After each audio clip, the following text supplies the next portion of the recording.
We turn now to a tale of international espionage. Tonight, 10 Russian spies are heading back to Moscow after pleading guilty to conspiracy charges, busted in a suburban spy ring. In exchange, 4 agents working for the United States and Britain were freed by Russia. Our chief investigative correspondent Brian Ross has the report. Brian? Cynthia, prison cells in the U.S. and Russia were emptied out today as more than a dozen accused spies from both sides boarded planes and, to borrow a phrase, came in from the cold. And just like the days of the Cold War, it appears the swap will take place tomorrow in Vienna. This evening, all 10 men and women arrested by the FBI as Russian spies boarded an aircraft chartered by the U.S. government with a flight plan for Vienna. They were accompanied by U.S. Marshals who will keep them in custody until they are turned over to the Russians tomorrow, with the U.S. declaring victory. If you come to America to spy on Americans in America, you will be exposed and arrested. Under a deal worked out with the U.S. and Russia, the 10 pleaded guilty in court Thursday to one criminal count of acting as unregistered agents of a foreign country. They were sentenced to time already served, just 11 days, and then ordered expelled from the country. My name is Anna Chapman. The attorney for 28-year-old Anna Chapman, the alluring redhead, who was a fixture on New York's downtown club scene, said she was relieved to be going home to Mother Russia. She's happy to get home to see her family. Ultimately, I think she'd like to go back to London. She is a British citizen. Do you think she just got caught up in something here, or what's her emotional state? I can't speculate on what actually happened and why it happened.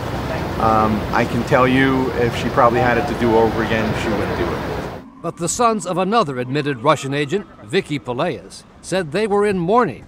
They're being left behind for now, not going to Russia tonight. Their mother and father, Juan Lazaro, were on the plane tonight. Peleas is the only non-Russian citizen of the 10, and she at first did not want to go to Moscow. In court, her lawyers said the Russian government had promised her $2,000 a month for life, free housing, and Russian visas for her children. Are they scared? Are they worried about their new life? Well, they were more worried about getting 25 years here. Officials said the grade school daughters of the New Jersey couple that went by the name of Murphy were also being sent to Russia tonight. ABC News cameras saw a van from the Russian consulate pick up the girls this afternoon for the drive to the airport and the flight to a new home. I feel as if that's the real tragedy. What's going to happen to these girls? Where are they? They're really caught in the crossfire of this whole situation.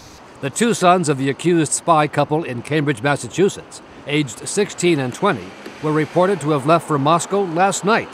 The 20-year-old was a junior at George Washington University. I would have been completely discombobulated if I found out my parents were spies. In Moscow, at least 4 Russians accused of spying for the CIA were to be sent west today or tomorrow, including Igor Suchagin, a nuclear arms scientist who continued to maintain his innocence and was described as depressed because the spy swap would not give him a chance to prove his innocence. The 3 others set free by the Russians were all Russians themselves, in itself a highly unusual move. One, I think, was a military official, another one a scientist. I think that's rather unusual. It's clear from the noises they're making that both governments want to get beyond this. Swapping spy for spy has been a staple of the intelligence world, with the U.S.-Russian exchanges always full of high drama. In 1962, CIA pilot Gary Powers was exchanged for Soviet spy Rudolf Abel. He was a mediocre agent who accomplished not much at all, as far as we know, working for the Soviets in the United States. But as soon as he became this pop culture star as a major Soviet agent, he got rock star status. He was transformed from a mediocre spy into a super spy. Since then, spies and the swaps for them have become the stuff of popular culture. This time I'll come as a tourist. Fine. As a tourist and a friend. But remember next time, no cameras. As we're done here. Now the 10 Russian agents caught in the U.S. have created their own huge international frenzy, not least because of Anna Chapman, whose ex-husband provided bedroom photographs and details of their sex lives to tabloid newspapers.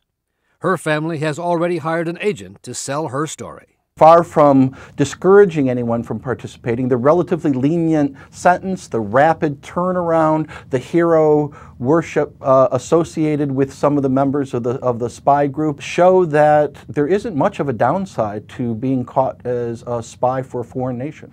In fact, as their plane took off from LaGuardia Airport tonight, there was every indication that 10 Russian agents would be welcomed home as heroes. The Russian government, I think, will be inclined to celebrate their service, award them with medals, and then they'll quietly go back into their lives. They will use this, in other words, as a sort of recruitment poster rather than a reason for embarrassment. I don't think they have anything to be embarrassed about. In the end, the U.S. seems to have gotten the better of the deal. Not only did the FBI embarrass the Russians by compromising their sleeper spy ring here, but the information the CIA got from its spies is described as vastly superior to whatever the Russians thought they would get by putting its people in suburbia or in New York's downtown club scene. Cynthia? Our thanks, Brian. What international intrigue.